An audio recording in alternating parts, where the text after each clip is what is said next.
ஸ்ரீராம். என்னோட யூடியூப் பார்க்குறவங்க லைக் பண்ணுங்கள், ஷேர் பண்ணுங்கள், சப்ஸ்கிரைப் பண்ணுங்கள். நான் சின்ன பிள்ளையா இருக்கும்போது பார்த்த பிராமின்ஸ்லாம் எப்படி இருப்பாங்கன்னா, இப்போ எப்படி இருக்காங்கன்னு தெரியல.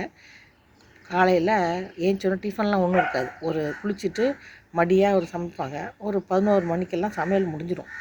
சமையல் முடிஞ்சோடனே ஒரு போகிறவங்களா இருந்தால் காலேஜு ஸ்கூலுக்கு போகிறவங்களா இருந்தால் அதே சாப்பாடு தான் சாப்பிட்டுட்டு போயிடுவாங்க. வீட்டில் இருக்கவங்க ஒரு 11 மணிக்கா நல்லா ஒரு சாப்பாடு ஃபுல் மீல்ஸு சாப்பிட்டுட்டாங்கன்னா காலையில் டிஃபன் இருக்காது இல்லையா, 11 மணிக்கு சாப்பிட்டாங்கன்னா திருப்பி பார்த்திங்கன்னா சாயந்தரம் ஒரு டீ, திருப்பி நைட்டு சாப்பாடு, அவ்வளோதான் அவங்களோட இதில் நம்மள மாதிரி காலையில் ஏஞ்சோன்னே 8 மணிக்கு 9 மணிக்கு ஒரு டிஃபனு, அப்புறம் திருப்பி ஒரு மணிக்கு சாப்பாடு, இப்படியே கண்டினியூ பண்ணிகிட்டு இருக்கல.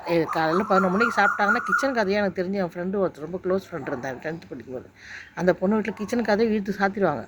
அது உள்ளே போகிறதுக்கு வேலையே இருக்காது. அப்புறம் சாயந்தரம் தான் டீ போடுறதுக்கு காப்பி குடிப்பாங்க இல்லையா, அவங்கெல்லாம் அது காஃபி குடிக்கிறதுக்கு அதுக்கு தான் கதவை திறப்பாங்க. அந்த மாதிரி ஒரு சிஸ்டம் இருந்தது. இது இப்போ எனக்கு இந்த ஹாஸ்பிட்டல் போகிறதுனால இப்போ நான் தான் ஒரு 8 மாதமாக ஹாஸ்பிட்டலே பழியாக கிடக்கிறேன்னா, ஹாஸ்பிட்டல் போகிற வேலை வந்ததுனால காலையில் என்ன செய்வோன்னா ஒரு 12 மணிக்கு மேலே தான் டாக்டர் அப்பாயின்மெண்ட் இருக்கும். அங்கே போனோம்னா 4 ஆகும், 5 ஆகும், 6 ஆகும், சொல்ல முடியாது. அவ்வளோ டைம் எடுக்கும். அதனால் என்ன பண்ணுறது, நானும் எங்கள் வீட்டுக்காரரும் காலையில் எழுந்துச்சி டிஃபன் சாப்பிடாம சமைச்சு சாப்பிட்டுட்டு போயிடுவோம். பசிச்சாலும் நம்ம அங்கே ஏதோ ஸ்நாக்ஸ் மாதிரி வாங்கி சாப்பிட்டுக்கலாம், அங்கே பிஸ்கட்டு ஸ்நாக்ஸ் எதுவும் வாங்கி சாப்பிட்டுக்கலான்ட்டு என்ன செய்யணும்னா காலையில் எழுந்தோடனே சமைச்சிட்டு ஒரு 10:30 மணிக்கா நல்லா சாப்பிட்டுட்டு போயிட்டோம்னா ஆச்சரியம் என்னன்னு பார்த்தீங்கன்னா பசிக்காதுங்க. அப்படியே அதுக்கப்புறம் சாயந்தரம் வந்தோடனே சாப்பிட்ணுன்னு தோணாது. ஒரு டீயை குடிச்சிட்டு அப்படியே 2 பேர் இருந்துருவோம். அவர் கொஞ்சம் பிஸ்கட் சாப்பிடுவார், எனக்கு பிஸ்கட் சாப்பிட்ற பழக்கம் இல்லாமல் நான் சாப்பிட மாட்டேன், அப்படியே இருந்துருவேன். இது எவ்வளோ அந்த இப்போ சாப்பிட்டது செரிக்கிறதுங்கும்போது ரொம்ப டியூரேஷன் ஜாஸ்தி இருக்குது இல்லையா. 11 மணி ராத்திரி 8 மணிக்கு என்னமோ டிஃபன் சாப்பிடணும், டியூரேஷன் நிறையா இருக்கிறதுனால அது நல்லா செரிச்சு போயிடும். அது போய் ஊழ சதையாக மாறுறதுக்கான ஒரு சான்சஸ் இல்லை. நம்ம காலைல டிஃபனு ஸ்கிப் பண்ணாதீங்க, அது இதுன்னு இப்போ நிறைய வீடியோலாம் டாக்டர்ஸே போடுறாங்க. இருக்கலாம், தப்புன்னு நான் சொல்லலை. பட் இந்த சிஸ்டம் ரொம்ப நல்லா இருக்க மாதிரி தோணுது.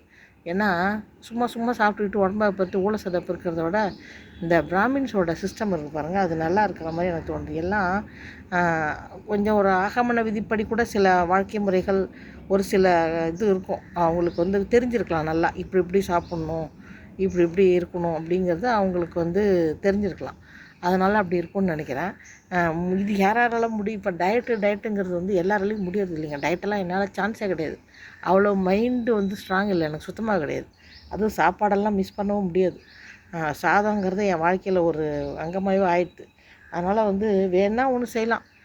யாரால் முடியுதோ அவங்கெல்லாம் ஒரு 11 மணிக்கு ஒரு ஃபுல்லு கட்டிட்டு அது செரிக்கிறதுக்கு 8 மணி ஆகிப்போடும். அந்த அளவுக்கு ஒரு ஃபுல் கட்டிட்டிங்கன்னா அப்படியே ஓடி போயிடும்.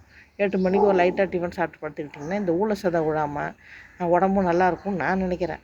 இது வேணால் என்ன மாதிரி டயட் ஃபாலோ பண்ண முடியாது, அது சாப்பிடக்கூடாது, அப்புறம் அது சாப்பிடக்கூடாது, இது சாப்பிடக்கூடாதுன்னு சொல்லி இருக்க முடியாதவங்க இந்த மாதிரி ட்ரை பண்ணி பாருங்கள். அதில் எதாவது வெயிட் குறைதான்.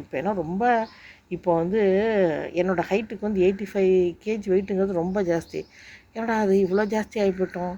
75 இருந்து 76 இருந்தது, திடீர்னு பார்த்தா படுத்த படுக்க ஆனதில்லை, சதை ஏறினது, 6-7 மாதம் வாக்கிங் போகாதது எல்லாம் சேர்ந்து அது பாட்டுக்கு ஏறி போச்சு. இதை இன்றைக்கி தான் ஒரு மாதம் ஆச்சு அந்த டாக்டரை போய் செக் பண்ணிட்டு, திருப்பி இப்போ அப்போ 85 இருந்தது, இப்போ 84 வந்துருக்கு. 1 கிலோ குறைஞ்சிருக்கு, அவ்வளோதான். இதுக்கு மேலே நான் டயட்டில் இருந்து ஏதோ ஒன்று ரெஸ்ட்ரிக்ஷன் பண்ணி குறைக்கணுன்னா அது ஒரு எத்தனை மாதம் ஆகுதோ தெரியல. ஏன்னா இப்போ சாப்பாடு எப்படி இருக்குன்னா, இந்த பசங்க ஏதோ ஐஸ்கிரீம் வாங்கிட்டு வந்துடுறாங்க, அப்புறம் நான்வெஜ் சமைக்க வேண்டியதாக இருக்குது. இதெல்லாம் சாப்பிட்டோன்னே கொஞ்சம் சதை ஜாஸ்தி ஆகி போகுது. இதெல்லாம் நம்ம நாக்கை கண்ட்ரோல் பண்ணிக்கிட்டு, அவங்க சாப்பிட்டு போகிறாங்க, ஐஸ்கிரீம் நம்ம சாப்பிடக்கூடாதுன்னு மனசை ஒரு ஸ்ட்ராங் வச்சுக்கிட்டு நம்மளா ஒரு இது பண்ணால் தான் உண்டு. வேறு ஒன்றும் வழி கிடையாது.